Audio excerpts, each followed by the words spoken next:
خطے کو جنگ سے بچانے کے لیے پاکستان میدان میں۔ فیلڈ مارشل سید عاصم منیر نے اتوار کو امریکی صدر ڈونلڈ ٹرمپ سے بات چیت کی۔ برطانوی اخبار فائنینشل ٹائمز کا دعویٰ، کہا پاکستان خود کو ایران کے خلاف جنگ کے خاتمے کے لیے مرکزی ثالث کے طور پر پیش کر رہا ہے۔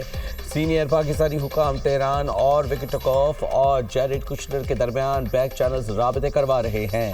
امریکہ ایران مذاکرات میں پاکستان، ترکی اور مصر کا اہم کردار، خبر ایجنسی رائٹرز کے مطابق بات چیت جاری ہے۔ امریکی میڈیا کا کہنا ہے پاکستان، ترکی اور مصر نے بالواسطہ مذاکرات کرائے۔ تینوں ملکوں نے امریکی نمائندہ اسٹیو وٹکوف اور ایرانی وزیر خارجہ عباس عراقچی سے بات کی۔ امریکہ اور ایران کے پیغامات کا تبادلہ بھی کیا۔ ترجمان دفتر خارجہ طاہر حسین اندرابی کا کہنا ہے کہ فریقین راضی ہوں تو مذاکرات کی میزبانی کے لیے تیار ہیں۔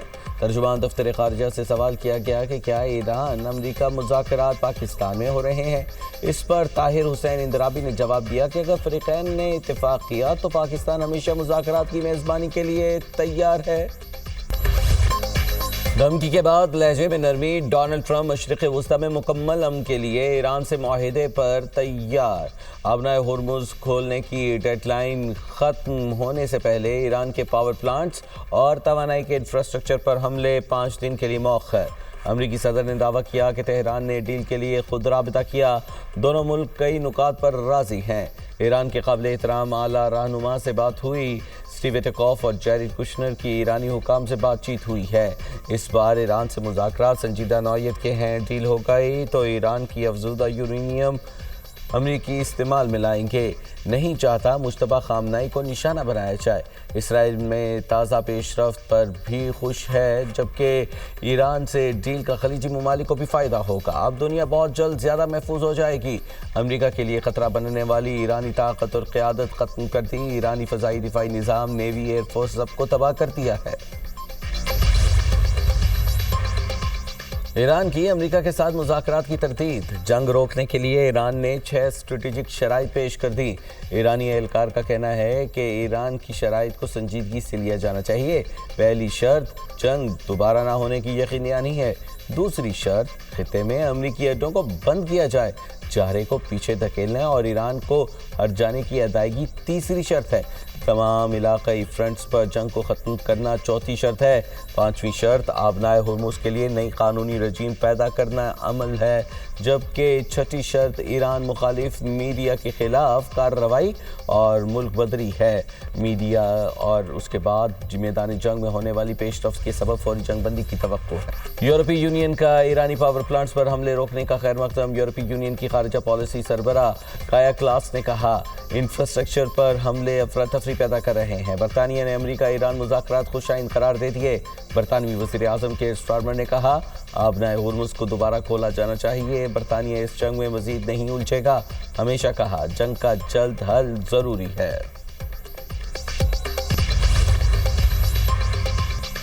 اسرائیلی وزیر اعظم کی امریکی صدر سے ٹیلی فونک گفتگو۔ نیتنیاہو کا کہنا ہے کہ جنگ کے مقاصد معاہدے سے حاصل کرنا ممکن ہے۔ ایسا معاہدہ ہمارے مفادات کا تحفظ کرے گا۔ اسرائیل مرحلہ وار ایران کے میزائل اور جوہری پروگرام کو ختم کرنے کی کوشش کر رہا ہے۔ امریکی نائب صدر جیری وینس کا اسرائیلی وزیر اعظم سے ٹیلی فونک رابطہ۔ امریکہ اور ایران کے درمیان مذاکرات پر تبادلہ خیال۔ جنگ بندی کے لیے ایران سے ممکنہ معاہدے کی شرائط پر بھی بات چیت۔ ایران کے نقصانات پورے ہونے تک جنگ نہیں رکے گی۔ آیت اللہ مجتبی خامنائی کے مشیر محسن رضائی نے واضح کر دیا، کہا تمام پابندیاں ختم ہونے اور آئندہ حملے نہ ہونے کی عالمی گارنٹی لیں گے۔ اس مرتبہ آنکھ کے بدلے سر لیں گے۔ امریکہ کو خطے سے نکلنا ہوگا۔ امریکہ کی عدم مداخلت کی ضمانت تک پیچھے نہیں ہٹیں گے۔ یہ ہماری قوم اور فوج کا حتمی فیصلہ ہے۔ امریکی سینٹ کام کا ایران پر حملے جاری رکھنے کا اعلان۔ امریکی سینٹرل کمانڈ کے سربراہ ایڈمرل فریڈ کوپر کا کہنا ہے کہ اب ایران میں 9,000 سے زائد اہداف کو نشانہ بنایا، 140 سے زائد بحری جہاز تباہ کیے۔ ایران کی میزائل، ڈرونز، فیکٹریاں، دیگر فوجی تنصیبات کو بھی نشانہ بنایا۔ پاسداران انقلاب کا کمانڈ سینٹر اور میزائل لانچ سائٹس کو تباہ کر دیا۔ اہداف کو انتہائی مہارت سے نشانہ بنایا جا رہا ہے۔ اسرائیل عرب ممالک پر ایرانی حملے روک رہا ہے۔ امریکہ اور خلیجی اتحادیوں نے تاریخ کا سب سے بڑا فضائی دفاعی ہزار قائم کیا۔ پورے خطے کے ممالک کے اوپر ایک بہت مضبوط دفاعی چھتری موجود ہے۔ ایران کی عسکری صلاحیتوں کو ختم کرنے کی کوشش کر رہے ہیں۔ ایران اپنی سیکیورٹی کو یقینی بنانے کے لیے ہر ممکن صلاحیت استعمال کرے گا۔ ایرانی فوجی ترجمان ابراہیم ذوالفقاری نے کہا کہ ایران آبنائے ہرمز کو طاقت حکمت عملی سے کنٹرول کر رہا ہے، دوسرے ممالک کو مداخلت کا حق نہیں۔ خلیج فارس میں بارودی سرنگیں بچھانے کی ضرورت نہیں۔ امریکی صدر ڈونلڈ ٹرمپ کے فریب سے ایران جنگی محاذ پر غفلت نہیں برتے گا۔ ایران کے اسرائیل پر تابع توڑ حملے، کلسٹر وار ہیڈز والے میزائل برسات، یہ اسرائیلی فوجیوں کے نئے ٹھکانے اور خفیہ مقامات پر حملے۔ تل ابیب، بولون میں فوجی اڈوں اور سیکیورٹی مراکز کو نشانہ بنایا گیا۔ ایرانی حملوں میں 11 اسرائیلی ہلاک ہو گئے، 180 زخمی ہو گئے۔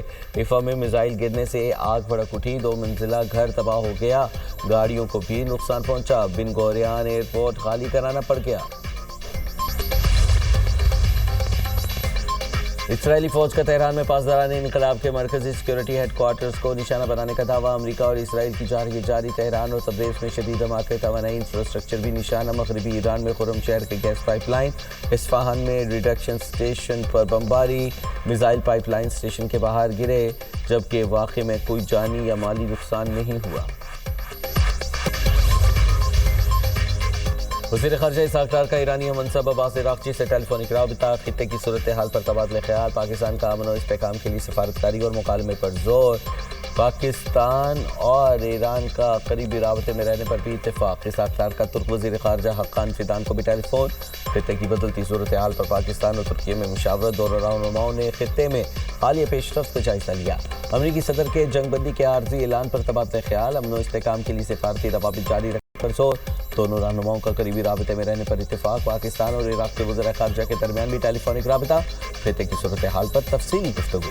خطے میں بڑھتی کشیدگی پر دونوں رہنماؤں کا گہری تشویش کا اظہار، کشیدگی کم کرنے اور استحکام کے لیے مشترکہ کاوشوں پر زور، امن کے لیے مکالمہ اور بین الاقوامی قانون کی اہمیت پر اتفاق کیا گیا۔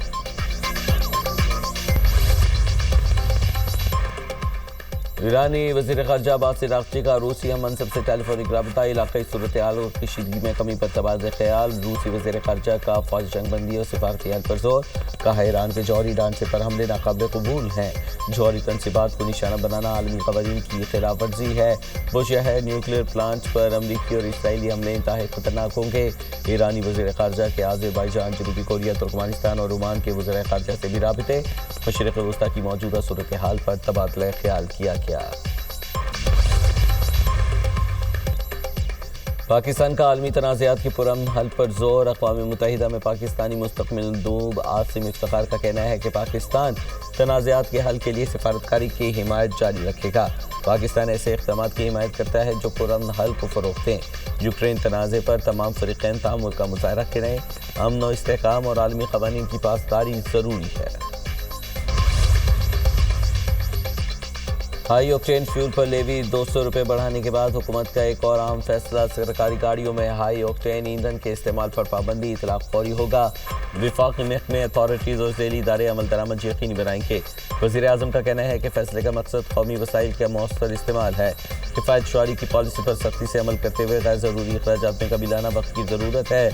اقدام سے حکومتی اخراجات میں کمی آئے گی، عوامی وسائل کا بہتر استعمال ممکن ہوگا۔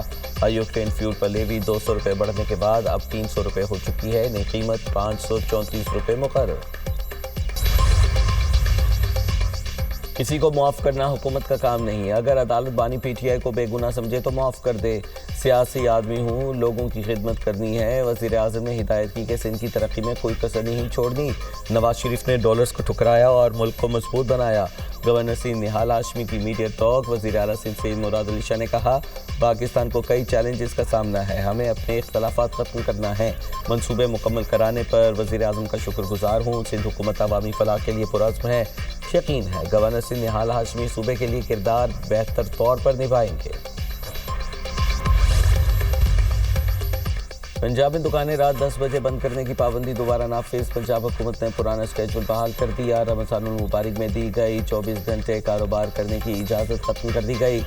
مارکیٹیں، شاپنگ مالز اور دکانوں کے لیے 10 بجے بندش کے احکامات دوبارہ لاگو کر دیے گئے۔ کولمبیا میں C-130 طیارہ گر کر تباہ، 34 افراد ہلاک، 77 زخمی، 14 لاپتہ ہیں۔ تلاش جاری۔ طیارہ ٹیک آف کے فوراً بعد گر کر تباہ ہوا۔ 125 افراد سوار تھے۔ کولمبین فضائیہ کمانڈر کے مطابق طیارے میں 114 مسافر اور 11 عملے کے اراکین سوار تھے۔ طیارہ حادثے کی وجوہات جاننے کے لیے تحقیقات شروع کر دیں۔ کولمبیا کے صدر کا طیارہ حادثے پر اظہار افسوس۔